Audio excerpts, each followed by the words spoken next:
शेतकरी बंधूंनो नमस्कार. मी ज्ञानेश्वर फलके, सायटोझाईम ओरडेशनतर्फे आपणा सर्वांचं स्वागत आहे. आज आपण मुसळी या गावी आलो आहेत. आपल्यासोबत शेतकरी बंधू आहेत विनोद पाटील. त्यांनी आपल्या केळीच्या पिकावरती प्रायमेस अल्फाचा स्प्रे घेतलेला आहे. तर त्यांचा अनुभव कसा आला आपण थोडक्यात जाणून घेऊया. नमस्कार.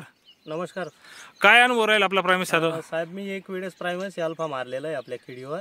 तर त्याची ग्रीनरी दिसते आणि एकदम वाढ होते केळीची, एकदम चांगल्या पद्धतीने वाढव. चकाकी आली आहे केळीला. तुम्ही पाहू शकता व्हिडिओ. हा, फक्त एक वेळेस मारलंय मी. बर बर बर. आणि साधारणतः आज लागवड करून किती दिवस झाले? 61वा दिवस आहे आज. 61वा दिवस आहे. तरी आपण तुमच्या केळीची क्वालिटी पाहू शकता. एकदम पेंदा चांगल्या पद्धतीने बनलेला आहे आणि वाढ पण चांगल्या पद्धतीने आहे. तरी शेतकरी बंधूंनी आपण आपल्या केळीच्या पिकावरती प्रायमेस अल्फाचा नक्की वापर करावा आणि